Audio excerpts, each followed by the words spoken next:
الحمد لله رب العالمين والصلاة والسلام على أشرف الأنبياء والمرسلين نبينا محمد وعلى آله وأصحابه أجمعين أما بعد. പരിശുദ്ധ ഖുർആനിലെ 39 അധ്യായമായ സൂറത്ത് സുമറിലെ 41 ആയത്തിന്റെ അർത്ഥവും വിശദീകരണവുമാണ് കഴിഞ്ഞ ഏതാനും ക്ലാസ്സുകളിലായി നമ്മൾ പറഞ്ഞു വന്നത്. ഇന്ന് 42 ആയത്തിലേക്ക് നമ്മൾ പ്രവേശിക്കുകയാണ്. കഴിഞ്ഞ ക്ലാസ്സിന്റെ അവസാനത്തിൽ 42 ആയത്ത് പഠിക്കേണ്ടതിന്റെ ആവശ്യകതയെക്കുറിച്ചും പ്രാധാന്യത്തെക്കുറിച്ചും പറഞ്ഞിരുന്നു. 2 ആയത്തുകൾ തമ്മിൽ അഥവാ 41 42 തമ്മിൽ ഒരു ബന്ധമുണ്ടാകും, ആയത്തുകൾ തമ്മിൽ. അപ്പൊ ആദ്യം ഈ ആയത്തിലേക്ക് നമ്മൾ കടക്കുന്നതിന് മുമ്പ് ഈ ആയത്തുകൾ തമ്മിലുള്ള ഒരു ബന്ധം എന്താണ് എന്ന്, കണക്ഷൻ എങ്ങനെയാണ് എന്നുള്ളത് നമ്മളൊന്ന് നോക്കണം.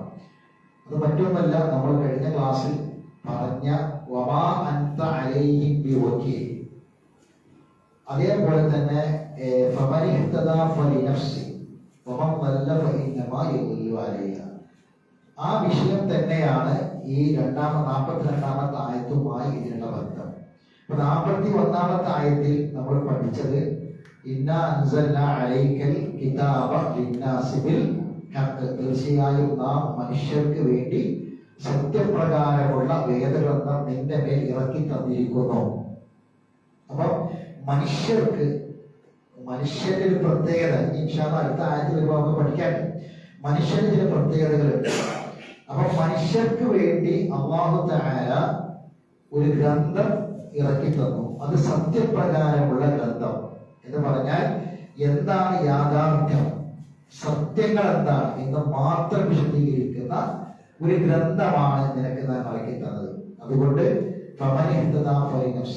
ഈ ഗ്രന്ഥത്തിന്റെ ഒരു മാർഗമുണ്ട്, ഒരു ഹിദായത്തുണ്ട്, ഒരു മാർഗദർശനമുണ്ട്. അത് ആരെങ്കിലും സ്വീകരിച്ചാൽ അതിന്റെ ഗുണം അവരെന്നെയാണ്. ആരെങ്കിലും വഴി തെറ്റിയാൽ അതിന്റെ ദോഷവും അവനാണ്.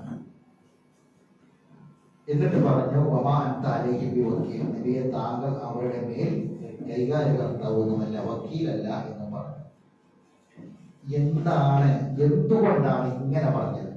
ഇതൊരു ഒഴിഞ്ഞു പറച്ചിൽ പോലെ ഉണ്ടല്ലോ ഈ ഒരു പ്രയോഗം. തരാനുള്ളതൊക്കെ ഞങ്ങൾക്ക് തന്നു, വേണ്ടവരെടുത്തോളി, ആവശ്യമില്ലാത്തവര് അത് ഒഴിവാക്കിക്കാളി. എടുത്തോൾക്ക് അതിന്റെ ഗുണം ഉണ്ടാകും, എടുക്കാത്തവർക്ക് അതിന്റെ ദോഷവും ഉണ്ടാകും. നബിയെ നിയോഗിച്ചത് എന്തിനാണ്? നബി ഒരിക്കലും നബിന്റെ മേലെ ചാരി നബിന്റെ സപ്പോർട്ടിൽ നിങ്ങൾ ആരും കഴിച്ചാവും വിചാരിക്കേണ്ട. നബിസല്ലാസ്ലം പറഞ്ഞു തന്നു, എത്തിച്ചു തന്നു. നബി എത്തിച്ചു തരുന്നത് മാത്രമാണ്. നബി ഒരിക്കലും നിങ്ങളെ വക്കാലത്ത് ഏറ്റെടുക്കുന്ന ആളല്ല, വക്കീലല്ല എന്ന് അല്ലാഹു പറഞ്ഞു. ഈ ഒരു ആയത്ത് പല സ്ഥലത്ത് നമ്മൾ പറഞ്ഞു. ഇതൊരു ചോദ്യത്തിന്റെ മറുപടിയാണ് എന്ന് നമ്മൾ കഴിഞ്ഞ ക്ലാസ് വിശദീകരിച്ചു. കഴിഞ്ഞ ക്ലാസ് അവസാനത്തെ ആയത് എന്താണ് ഇങ്ങനെ പറയാൻ കാരണം? അതാണ് ഇനി വരാൻ പോണ ആയത്. അതെന്തുകൊണ്ടെന്ന് ചോദിച്ചാൽ, മനുഷ്യന് അവന്റെ സ്വന്തം ഇഷ്ടപ്രകാരം ഒരു മനുഷ്യന് എന്തെങ്കിലും ചെയ്യാൻ പറ്റുമോ? ഒരു മനുഷ്യന് സ്വന്തം ഇഷ്ടപ്രകാരം ഇപ്പം അല്ലാഹു സുബ്ഹാനഹു വ തആല നമുക്ക് ചില ശാരീരികമായ ചില അവസ്ഥകളും ചില കഴിവുകളൊക്കെ തന്നിട്ടുണ്ട്. നമുക്ക് അതുകൊണ്ടൊക്കെ എടുക്കാം, കുടിക്കാം, നടക്കാം, ചിന്തിക്കുകയൊക്കെ ചെയ്യാം. പക്ഷെ ഇതിന്റെ നിയന്ത്രണം ആരുടെ കയ്യിലാണ്? ഒരു പക്ഷേ ഇന്ന് നമ്മൾ എടുത്ത കൈകൊണ്ട് ഒരു ഗ്ലാസ് വെള്ളം നമ്മൾ കൈകൊണ്ട് എടുത്ത് കുടിച്ചിട്ടുണ്ടെങ്കിൽ നാളെയും നമ്മൾ കുടിക്കുമെന്ന് ഉറപ്പും പറയാൻ പറ്റില്ല. മനസ്സിലായില്ല? നമ്മൾ ഇന്ന് നടന്നു വന്നു എങ്കിൽ നാളെയും നമ്മൾ നടക്കുമെന്ന് പറയാൻ പറ്റില്ല. ഇന്ന് നമ്മൾ ഇതിന്റെ അവസാനം ഇവിടെ, ഇന്ന് നമ്മൾ ജീവിച്ചു എങ്കിൽ നാളെയും നമ്മൾ ജീവിക്കുമെന്ന് ഉറപ്പില്ല. ഇന്ന് നമ്മൾ ഉറങ്ങി, ഇന്ന് ഉണർന്നുവെങ്കിൽ, ഇന്നലെ ഉറങ്ങി ഇന്ന് ഉണർന്നുവെങ്കിൽ ഇനി അടുത്ത ഉറക്കത്തിൽ ഉണരണമെന്നില്ല. അതാണ് ഈ പഠിക്കാൻ പോയത്. മനസ്സിലായില്ലേ? എന്ന് പറഞ്ഞാൽ അള്ളാഹു നമ്മുടെ ആത്മാവിനെ പിടിച്ചെടുക്കുന്ന അവസ്ഥ പറയുക. രണ്ട് അവസ്ഥകളിൽ അള്ളാഹു നമ്മുടെ ആത്മാവിനെ പിടിച്ചെടുക്കും. ഒന്ന്, നമ്മൾ മരിക്കുന്ന സമയത്ത് പൂർണ്ണമായും അള്ളാഹു ആത്മാവിനെ പിടിച്ചെടുക്കും. മറ്റൊന്ന്, നമ്മൾ ഉറങ്ങുന്ന സമയത്ത് ഉറക്കിലും അള്ളാഹു ആത്മാവിനെ പിടിച്ചെടുക്കുന്നുണ്ട്. അപ്പൊ നമുക്ക് സാധാരണ സംശയം ഉണ്ടാവും, ഈ ആത്മാവ് ജീവൻ ഇതൊക്കെ തമ്മിൽ എന്താ വ്യത്യാസം? ഈ ആത്മാവ് ഈ മനുഷ്യർക്ക് മാത്രമാണോ മറ്റു ജീവജാലങ്ങൾക്ക് ഉണ്ടോ? അങ്ങനെയൊക്കെ പല സംശയങ്ങൾ നമുക്കുണ്ട്. ഈ ആത്മാവും ജീവനും ഒന്നാണോ? അങ്ങനെ പല സംശയങ്ങളുണ്ട്. എല്ലാ സംശയങ്ങളും തീർക്കുന്നൊരായത്താണ് ഈ ആയത്ത്. നമ്മൾ പഠിക്കാൻ പോണ ആയത്ത്. ഈ ആയത്ത് പഠിച്ചാൽ നമ്മളെ എല്ലാ സംശയങ്ങളും തീരും. മനസ്സിലാവുന്നല്ലോ.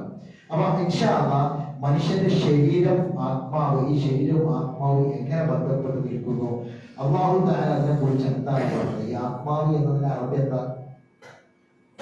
റൂഹ് എന്താ പറയാ, അല്ലെ? പിന്നെ ചില സ്ഥലത്ത് ഈ ശരീരത്തിനും ആത്മാവിനും വേണ്ടി ഉപയോഗിക്കുന്ന ഒരു വാക്കിന് നഫ്സ് എന്ന് പറയും. അതിന് അൻഫുസ് എന്ന് പറയുന്നത്. ഈ ആയത്തിൽ അല്ലാഹു തആല കാര്യങ്ങൾ വിശദമായിട്ട് പറയാൻ പോവുകയാണ്. അപ്പൊ നമ്മൾ അതിലേക്ക് കടക്കുക. അപ്പൊ അത് അർത്ഥം പഠിക്കുന്നതിന് മുമ്പ് നമ്മൾ ഈ പഠനത്തിന്റെ ഇതിന്റെ രീതി അനുസരിച്ച് നമ്മൾ ആദ്യം ഇതിന്റെ ഖിറാഅത്ത് പഠിക്കണം. ഖുർആൻ ആദ്യം എന്താ ചെയ്യേണ്ടത്? എത്തിലൂടെ കിതാബാണ്. അള്ളാന്റെ കിതാബ് ഓടാൻ പഠിക്കണം. ആദ്യം ഓടാൻ പഠിക്കണം. ഓടാൻ പഠിച്ചാൽ മാത്രം മതിയോ? പോരാ. എന്ത് ചെയ്യണം? അതിന്റെ അർത്ഥം പഠിക്കണം, ആശയം പഠിക്കണം. അത് ഖുർആനുമായി നമുക്കുള്ള ബന്ധം ദൃഢമാക്കുന്നതിന് ഭാഗം. ഇങ്ങനെ ഖുർആനിനോടുള്ള ഉത്തരവാദിത്തം പാലിൽ തീരുള്ളൂ. അപ്പൊ ആദ്യം ഓടാൻ പഠിക്കാൻ പറഞ്ഞാൽ അല്ലാഹു യതവഫ അൽ അൻഫുസ ഹീന മൗത വായിക്കാൻ പഠിക്കാന്നതല്ല. അറബി ഭാഷയുടെ ഖുർആനായതുകൊണ്ട് അറബി ഭാഷ വായിക്കാൻ അറിയും എന്നതുകൊണ്ട് ഖുർആൻ ഓടാൻ അറിയുമെന്ന് പറയാൻ പറ്റില്ല. എങ്ങനെ? അറബി വായിക്കാൻ അറിയാം എന്നതുകൊണ്ട് ഖുർആൻ ഓടാൻ പറ്റും, അറിയും എന്ന് പറയാൻ പറ്റില്ല. നമ്മൾ സ്കൂളുകളിലും മദ്രസകളിലും ഒക്കെ അറബി ടെക്സ്റ്റ് ബുക്ക് പഠിച്ചിട്ടുണ്ട്, അല്ലെ? സ്കൂളിലും മദ്രസയിലൊക്കെ അറബി ടെക്സ്റ്റ് ബുക്ക്, സ്കൂളിൽ മലയാളം ആൾക്കാരാണെങ്കിലും മദ്രസയിൽ പഠിച്ച ആൾക്കാരൊക്കെ ഈ അറബി ടെക്സ്റ്റ് ബുക്ക് വായിക്കാൻ അറിയും എന്നത് കൊണ്ട് ഖുർആൻ വായിക്കാൻ ഓതാൻ അറിയും എന്ന് പറയണം. കാരണം ഖുർആനിന്റെ പാരായണത്തിൽ ഒരു നിയമമുണ്ട്. ഒരു അറബി ടെക്സ്റ്റ് ബുക്ക് വായിക്കുന്നവർക്ക് ഇതിനാമം ഉന്നത്തും ഒന്നുമില്ല, മണിക്കളും നീട്ടിലൊന്നുമില്ല. ഒരു അറബി ടെക്സ്റ്റ് ബുക്ക് വായിക്കുമ്പോൾ അറബി അത് വായിച്ചാൽ മതി. അതേ സമയത്ത് ഖുർആൻ ഓതുമ്പോൾ ഇപ്പൊ നമ്മൾ ഹദീസ് വായിക്കുകയായിരിക്കുക. ഒരു ഹദീസ് വായിക്കുമ്പോൾ ആ ഹദീസിന്റെ മത്തില് വായിക്കുകയാണ്. ഒരു ഹദീസ് എന്ന് പറയുമ്പോൾ സനദ് ഉണ്ടാവും, മത്തിലുണ്ടാവും. ഇപ്പൊ സനദ് എന്ന് പറഞ്ഞാൽ അബി ഹുറൈറ, അബൂ ഹുറൈറയിൽ നിന്ന് ഉദ്ധരിക്കുന്നു, അത് അബൂ ഹുറൈറ ആരിൽ നിന്ന് ഉദ്ധരിക്കുന്നു, അതിൽ ആരിൽ നിന്ന് ഉദ്ധരിക്കുന്നു, അങ്ങനെ ഒരു പരമ്പര ഉണ്ടാവും. ഈ ഹദീസ് ആരിലേക്ക് എത്തുന്ന? നബിയിലേക്ക് എത്തുന്ന. അപ്പൊ നബിയിൽ നിന്ന് അബൂ ഹുറൈറ കിട്ടും, അബൂ ഹുറൈറയിൽ നിന്ന് വേറെ ആൾ കിട്ടും, അയാൾക്ക് വേറെ ആൾ കിട്ടും, അയാൾക്ക് വേറെ ആൾ കിട്ടും. അങ്ങനെ അവസാനം ഈ ഹദീസ് ആരാണ് ഇപ്പോൾ? ബുഖാരിയാണെങ്കിൽ ബുഖാരിയിലേക്ക് എത്തും, മുസ്ലിമാണ് മുസ്ലിമിലേക്ക് എത്തും. ഇങ്ങനെ ഒരു പരമ്പര ഉണ്ട്. അതാണ് സനദ് എന്ന് പറഞ്ഞാൽ. പിന്നെ അതിന് മത്തിനുണ്ട്. മത്തിനി എന്ന് പറഞ്ഞാൽ ആ ഹദീസിന്റെ ആശയം നബി പറഞ്ഞു, എന്താ നബി പറഞ്ഞത്. അപ്പൊ നമ്മൾ അത് വായിക്കുകയാണെങ്കിൽ, ഹദീസ് വായിക്കുകയാണെങ്കിൽ ഇപ്പൊ ഖുർആൻ കൊടുക്കുന്ന മാതിരി നീട്ടിയും ഉന്നത്ത് കൊടുത്ത് പണിച്ചും പിന്നെ അങ്ങനെയൊക്കെ വായിക്കേണ്ട കാര്യമുണ്ടോ? ഹദീസ് വായിക്കുമ്പോ വേണ്ട. അതിൽ അറബി ടെക്സ്റ്റ് വായിക്കുന്നവർ വായിച്ചാൽ മതി. അതേ സമയത്ത് ഖുർആനിലെ ഒരായത്ത് നമുക്ക് എന്ത് ചെയ്യും? വായിക്കാൻ പറ്റില്ല, മറിച്ച് അത് ഓതണം. അത് ഓതുക എന്ന് പറയുമ്പോൾ എന്തായാലും അർത്ഥം? അത് നിയമം അനുസരിച്ച് നബി ജിബ്രീൽ അലൈഹിസ്സലാത്തു വസ്സലാം നബിക്ക് എങ്ങനെയാണോ ഓതി കൊടുത്തത് അതുപോലെ ഓതണം. അപ്പോഴേ എന്താവുള്ളൂ? അള്ളാന്റെ കലാമ്, ആ ഖുർആൻ ശരിക്കതിന്റെ ആ ആയത്തിന്റെ പാരായണം അത് വായിച്ചു എന്ന് നമുക്ക് പറയാൻ പറ്റുള്ളൂ. ശരി, അപ്പൊ ഇനി ആയത്തിലേക്ക് കൈവക്കാൻ എല്ലാവരും. ഞാൻ ആദ്യം അതിന്റെ നിയമങ്ങളൊക്കെ പറയാം. ഇന്നത്തെ ക്ലാസ്സിൽ പ്രധാനമായും നമ്മളൊരു പുതിയ ആയത്ത് പഠിക്കുമ്പോൾ കാര്യമായിട്ട് നമ്മൾ അതിന്റെ പാരായണത്തിനാണ് പഠിക്കേണ്ടത്. കാരണം എങ്കിൽ മാത്രമേ നമുക്ക് എന്ത് ചെയ്യാൻ പറ്റുന്ന ആശയവും അതിന്റെ അർത്ഥമൊക്കെ നമ്മൾ മനസ്സിലാക്കുള്ളൂ. ഞാനത് വായിക്കാം, ശ്രദ്ധിക്കാം. അല്ലാഹു യതവഫൽ അൻഫുസ, അവിടെ എഴുതിയിട്ടുള്ള യതവഫ അൽ അൻഫുസ എന്നാണ്. ശ്രദ്ധിക്കണം. യതവഫ അൽ അൻഫുസ, യതവഫ ആ ഫാഇല നീട്ടാനാണ് അവിടെ യാ കൊടുത്തത്. യാ അല്ല ശരിക്കത്, വേണം പുള്ളി വേണം, പുള്ളിക്ക ഫത്തഹ നീട്ടാൻ കൊടുത്തിട്ടുള്ള ഒരു പിന്നെ നമ്മൾ സാധാരണ നമ്മളതിന് അലിഫ് എന്ന് പറയാൻ പറ്റില്ല, യാതൊക്കെ പറയാൻ പറ്റുള്ളൂ. അവിടെ നമ്മൾ അത് നീട്ടാൻ വേണ്ടി കൊടുത്ത ഒരു അക്ഷരമാണ്. അപ്പൊ അത് അവിടെ യതവഫ എന്ന് നീട്ടാൻ പാടില്ല. കാരണം എന്താണ്? കാരണം അത് ഒരു അലിഫായിട്ടാണ്, സാക്കിനായ അലിഫായിട്ടാണ് പരിഗണിക്കുക. അപ്പൊ രണ്ട് സാക്കിനായ അലിഫ് തൊട്ടടുത്ത് വരുമ്പോൾ ഉച്ചരിക്കാൻ പാടില്ല. കാരണം അൽ അൻഫുസ എന്നുള്ള അൽ അൻഫുസ അവിടെ അലിഫില്ലേ ഉണ്ടല്ലോ, ആ അലിഫ് സാക്കിനാണ്. സാക്കിൻ എന്ന് പറഞ്ഞാൽ ഫത്തൂല്ല, കസൂരില്ല, ലൊമ്മില്ല. അപ്പൊ യതവഫ എന്ന അത് ശരിക്കും അലിഫാണ്. യാ ആണെങ്കിൽ എന്ത് വേണം? രണ്ട് പുള്ളി വേണം. മനസ്സിലാക്കണം. അപ്പൊ അത് ഒരു സാക്കിനായ അലിഫായിട്ട് പരിഗണിക്കാം. അപ്പൊ രണ്ടെണ്ണം തൊട്ടടുത്ത് വന്നതുകൊണ്ട് അത് രണ്ടും ഉച്ചരിക്കാൻ പാടില്ല. അപ്പൊ യതവഫൽ, യതവഫൽ ആ ഫാന്ന് നേരെ എവിടേക്ക് ചാടി? അലിഫിലേക്ക് ചാടി. അലിഫിലേക്ക്, ലാമിലേക്ക്. യതവഫ എന്ന അലിഫും അൽ അൻഫുസ എന്ന അലിഫ്, രണ്ട് അലിഫ്. ആ രണ്ട് അലിഫ് ചേർത്ത് നമ്മൾ പ്രത്യേകം ശ്രദ്ധിക്കണം. അത് ഇപ്പൊ ഹംസ വരുന്നതാണ്. ഇപ്പൊ നമ്മള് ഫത്തഹും കസ്റും ഇടുന്ന അലിഫിന് എന്തുണ്ടാകും? ഹംസ ഉണ്ടാവും. ഇപ്പൊ അങ്ങനെ ഉണ്ടാവും. മനസ്സിലായില്ലേ? ഇത് ഇല്ലാത്ത പിന്നെ അലിഫ് വന്നാൽ അതെന്താക്കണം? ഇപ്പൊ ഇങ്ങനെ ഇങ്ങനെ ഉണ്ടാവും. പിന്നെ ഖുർആനിൽ ഇപ്പൊ ഇങ്ങനെ ചെറിയ ചിഹ്നം ഉണ്ടാവും. ഇങ്ങനെ അതെന്തല്ല? ഹംസ അല്ല, സുക്കൂനാണ് കാണിക്കാന. ഇങ്ങനെ രണ്ടെണ്ണം എടുത്തു വരുമ്പോൾ രണ്ടും ചിന്താൻ പാടില്ല. ഇപ്പൊ ഇവിടെ യതവഫ, യതവഫ കണ്ടാ, ഈ ഇതിന് പുള്ളി ഉണ്ടാവും. അപ്പൊ ഇത് അലിഫായിട്ട് പരിഗണിക്കുക. ഈ അലിഫ് സാക്കിന അലിഫാണ്. അപ്പൊ ഇതിപ്പോ ശരിക്കും എഴുതുമ്പോൾ ഇങ്ങനെ വരും, യതവഫൽ അൻഫുസ കണ്ടാ, അൻഫുസ. ഇതിന് ഫത്തഹുണ്ട്. അപ്പൊ ഇത് ലാമാണ്, ഇത് അലിഫല്ലേ ആണോ? അപ്പൊ രണ്ട് അലിഫ് ഒരുമിച്ച് വന്നില്ലേ? ഈ രണ്ട് അലിഫ് എന്താണ്? സാക്കിനായ അലിഫാണ്, സുക്കൂനുള്ള അലിഫാണ്. ഇങ്ങനെ രണ്ട് അലിഫ് ഒരുമിച്ച് വന്നാൽ ഇത് രണ്ടും ഉച്ചരിക്കാൻ പാടില്ല. ഞാൻ മനസ്സിലായില്ല ഉച്ചരിക്കും. അപ്പൊ എങ്ങനെ വരും? യതവഫൽ, യതവഫൽ. ഈ ഫ കഴിഞ്ഞാൽ ഇത് രണ്ടും പോയി. ഇതിൽ നേരെ എവിടെ ചാടും? ലാമിലേക്ക് ചാടും. മനസ്സിലായി പറഞ്ഞേ? അപ്പൊ അല്ലാഹു യതവഫൽ അൻഫുസ. അടുത്ത സ്ഥലം ശ്രദ്ധിക്കേണ്ട സ്ഥലം, അല്ലാഹു യതവഫൽ അൻഫുസ. അവിടെ സാക്കിനായ നോന് ശേഷം ഫാ ആണ്. അപ്പൊ എന്ത് ചെയ്യാൻ പാടില്ല? അവിടെ വ്യക്തമാക്കാൻ പാടില്ല. അത് ഇർഫാഇ ചെയ്യണം, ഉന്നത്ത് കൊടുക്കണം. ഇർഫാഇ ചെയ്യണം, ഉന്നത്ത് കൊടുക്കണം. അപ്പൊ എങ്ങനെ ഓതട്ടെ? അല്ലാഹു യതവഫൽ അൻഫുസ. ഇങ്ങനെ അല്ലാഹു യതവഫൽ അൻഫുസ. അവിടെ ആ നോനിന് എന്ത് ചെയ്യണം? ഉന്നത്ത് കൊടുക്കണം, മണിക്കണം. എന്ന് പറയരുത്, ഇത് ആറാവരുത്. നോന് വ്യക്തമാവാൻ പാടില്ല. കാരണം എന്താണ്? ശേഷം ഫാദ് വന്നു, ശേഷം ഫാദ് വന്നു. അപ്പൊ അല്ലാഹു യതവഫൽ അൻഫുസ ഹീന മൗതിഹാ. ഇങ്ങനെ ഹീന മൗതിഹാ. ഒരു ഹാ ആണ്, മറ്റേത് ഹാ ആണ്. മൗതിഹാ വലിയ ഹാ, മറ്റേത് ഹാ, മുഹമ്മദ് ഹാ.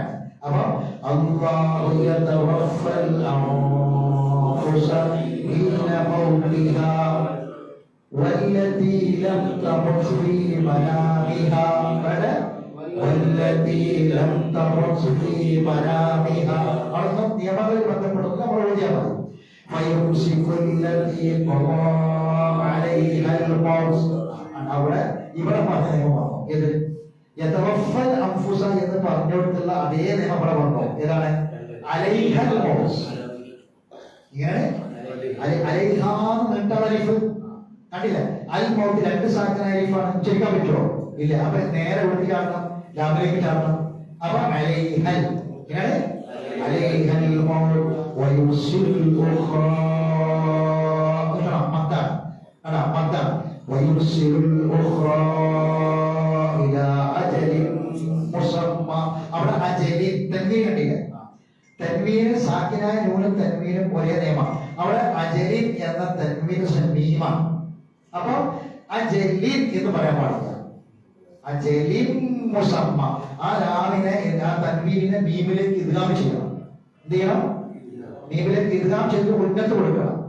അജലിൻ മുസമ്മ, ഇങ്ങനെ അജലിൻ മുസമ്മ, മുസമ്മ എന്നുള്ള ശബ്ദമാണ് ഉന്നത്ത് കൊടുക്കണം. ഇന്ന ഫീ ദാലിക ലആയാതിൻ ലിഖൗമി യതഫക്കറൂൻ. മൂന്ന് കാര്യം ശ്രദ്ധിക്കണം. ഒന്ന് ഇന്ന ശബ്ദമാണ് ഉന്നത്ത് കൊടുക്കണം. രണ്ട് ആയാത്തിൽ ഇദ്ഗാമാണ്, പക്ഷെ മുന്ന വേണ്ട. എങ്ങനെ ആയാത്തിൽ എന്ന തൻവീനിനെ ലാമിലേക്ക് ഇദ്ഗാം ചെയ്യണം, പക്ഷെ മണിക്കരുത്. കാരണം എന്താണ്? ലാമാണ്. അപ്പൊ അതുകൊണ്ട് എന്ത് ചെയ്യണം?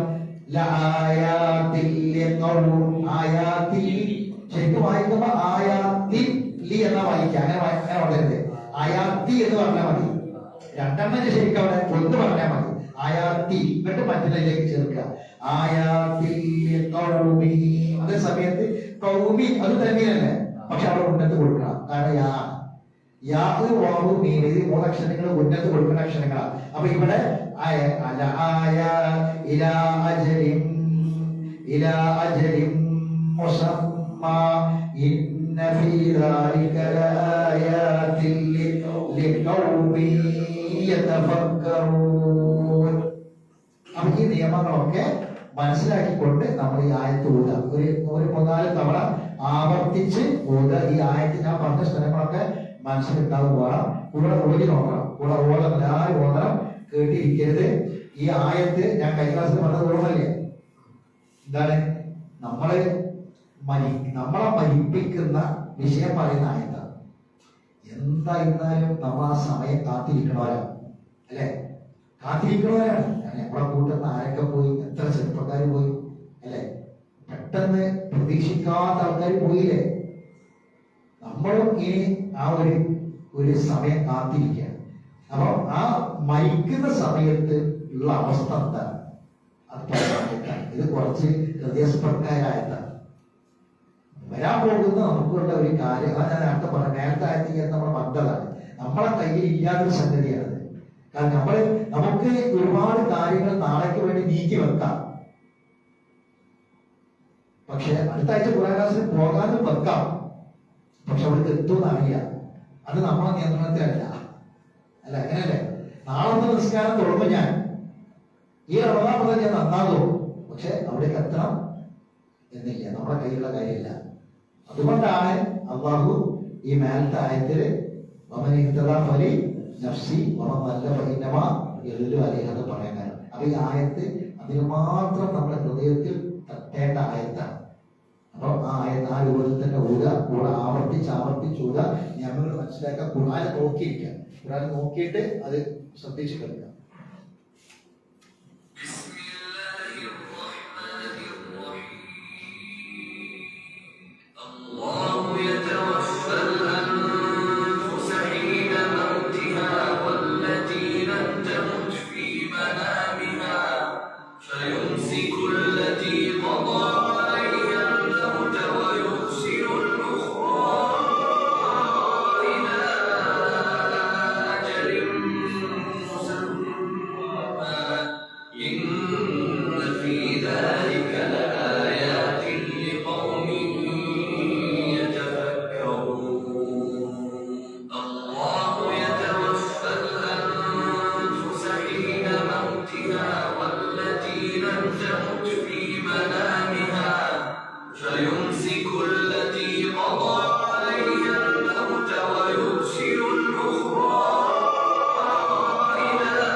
ശ്രദ്ധിക്കേണ്ട ഒരു കാര്യം, ഉഖ്റ എന്നുള്ളിടത്ത് നല്ലോണം നീട്ടണം. അതേ സമയത്ത് ഇലാ അജലിൻ അവിടെയും മദ് തന്നെയാണ്. പക്ഷെ അവിടെ അത്ര ഹർക്കത്ത് നീട്ടണ്ട. രണ്ടും മദ്ദാണ്. നമ്മൾ ശ്രദ്ധിക്കണം. അത് അങ്ങനെ തന്നെ ഓതി പഠിക്കണം. മദ്ദിലോട്ട് ശരിക്കും നീട്ടേണ്ടോട്ട് നീട്ടലും മണിക്കേണ്ടോട്ട് മണിക്കലും തന്നെയാണ് ഖുർആന്റെ തജ്വീദ് നിയമങ്ങൾ എന്ന് പറഞ്ഞത്.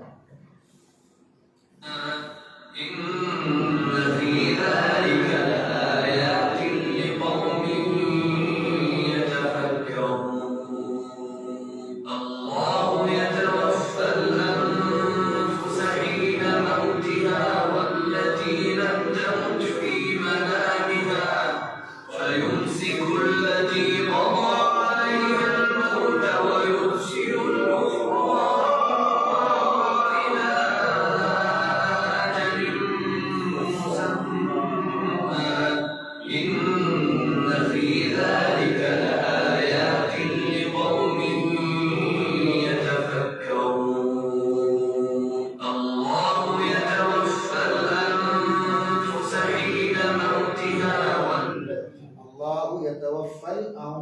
കണ്ടാ അവിടെ ശരിക്കും എന്ത് ചെയ്യണം, ആ നൂനിനെ പിന്നെ അത് ഇഫ ആണ്, അവ്യക്തമാക്കിയിട്ട് ഉന്നത്ത് ശരിക്കും കൊടുക്കണം.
അവിടെ ശരിക്കാര മുസമ്മ എന്നുള്ള മുസമ്മ എന്ന ആദ്യത്തെ മീമിന് അതിൽ അവസാനത്തെ മീം 2 മീമാണ്. ആ 2 മീമിനും ഉന്നത്ത് കൊടുക്കണ്ട, ശരിക്കും ശ്രദ്ധിക്കണം. അജലിം മുസമ്മ. അപ്പൊ അവിടെ ശരിക്കും ആ ഉന്നത്ത് അങ്ങനെ തന്നെ വരണം.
നമ്മൾ സാധാരണ കഴിഞ്ഞ ക്ലാസ്സിലൊക്കെ നമ്മൾ പറഞ്ഞ ഓരോ ആയത്ത് പഠിക്കുമ്പോഴും 4 വെറൈറ്റി ഖിറാഅത്തുകളുണ്ട്. അത് 4 ടൈപ്പിൽ. 1 തർത്തീലാണ്, 2 തദ്ബീറാണ്, 3 ഹസ്റാണ്, 4 തഹ്ഖീഖാണ്. 4 ടൈപ്പ് ഖിറാഅത്താണുള്ളത്. അപ്പൊ ഈ 4 ഖിറാഅത്തുകൾ നമ്മൾ പഠിച്ചു വെക്കണം. ഇപ്പൊ തർത്തീൽ എന്ന് പറഞ്ഞാൽ അവകാശം ഉറത്തിൽ ഖുർആൻ തർത്തീലാണ്. അത് ഓരോ അക്ഷരങ്ങൾ എടുത്തെടുത്ത് പോകുന്ന തർത്തീൽ. അതേ സമയത്ത് പിന്നെ തദ്ബീർ എന്ന് പറഞ്ഞാൽ ഹസ്റിന്റെയും തർത്തീലിന്റെ ഇടയിലുള്ള അവസ്ഥ. ഹസ്ർ എന്ന് പറഞ്ഞാൽ സ്പീഡിലാണ്. അപ്പൊ ഹറമിലെ ഇമാമുമാരൊക്കെ ഹസ്റാണ് കൊടുക്കുക. അതായത് തർത്തീൽ നിസ്കാരത്തിൽ ഓതാൻ പറ്റില്ല, അവകാശം. അപ്പം ഹസ്റാണ് കൊടുക്കുക. ഈ ഹസ്ർ സ്പീഡിലാണ്. ആ ഹസ്റിന്റെയും തർത്തീലിന്റെ ഇടയിലുള്ള അവസ്ഥാണിത് തദ്ബീർ. പിന്നെ തഹ്ഖീഖ് എന്ന് പറഞ്ഞാൽ സാധാരണ നമ്മൾ ഖിറാഅത്ത് മത്സരങ്ങളിലൊക്കെ, നമ്മൾ ഖുർആൻ പാരായണ മത്സരങ്ങളിലൊക്കെ ഓതേണ്ട ഖിറാഅത്ത് എന്താണ്? തഹ്ഖീഖാണ്. നമ്മൾ കൊണ്ട് ഉദാഹരണങ്ങൾ സഹിതം നമ്മൾ പഠിപ്പിച്ചതാണ്. നമ്മുടെ ക്ലാസ്സിൽ മുമ്പത്തെ ക്ലാസ്സിൽ പറഞ്ഞതാണ്. അപ്പൊ നമുക്ക് ഈ ഇനത്തിൽപ്പെട്ട 4 ഖിറാഅത്തുകൾ നമുക്ക് കേൾക്കാം. അപ്പൊ ആ ഖിറാഅത്തുകൾ കേൾക്കുക, ഖുർആൻ നോക്കുക, കൂടെ ഓതുക ചെയ്യാം.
തർത്തീലുകൾക്ക് സാവകാശം ഓരോ അക്ഷരങ്ങളെ മഹ്റജ് വരെ നമുക്ക് മനസ്സിലാക്കാൻ പറ്റിയ ഖിറാഅത്ത്.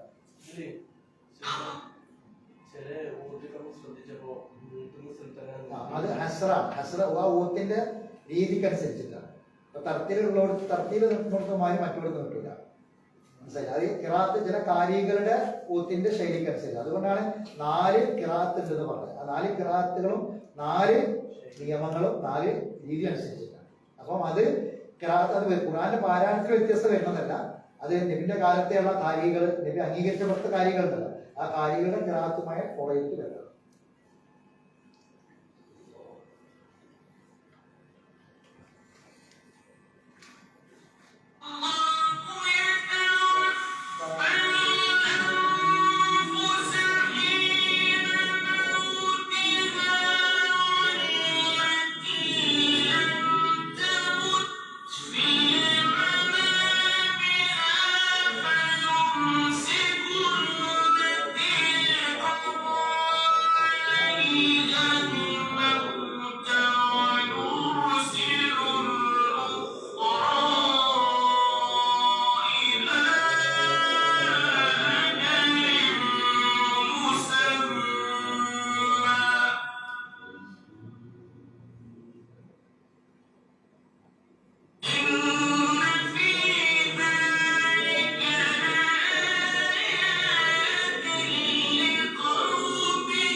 ചെലവഴിച്ച കുറച്ച് സമയം ഇന്ന് ഇത് നമ്മളെ ജീവിതത്തിലെ ഏറ്റവും ഹൈറായ സമയമാണ്. കാരണം അള്ളാന്റെ കലാമ് ഓതി പഠിക്കാൻ വേണ്ടി, അത് ഓതി നന്നാക്കാൻ വേണ്ടിയിട്ടുള്ള സമയമാണ് നമ്മൾ ചെലവാക്കിയത്. നമ്മൾ പല തവണ ഓതി നമ്മൾ ഓതി നന്നാക്കാൻ വേണ്ടി നമ്മൾ പരിശ്രമിച്ചു.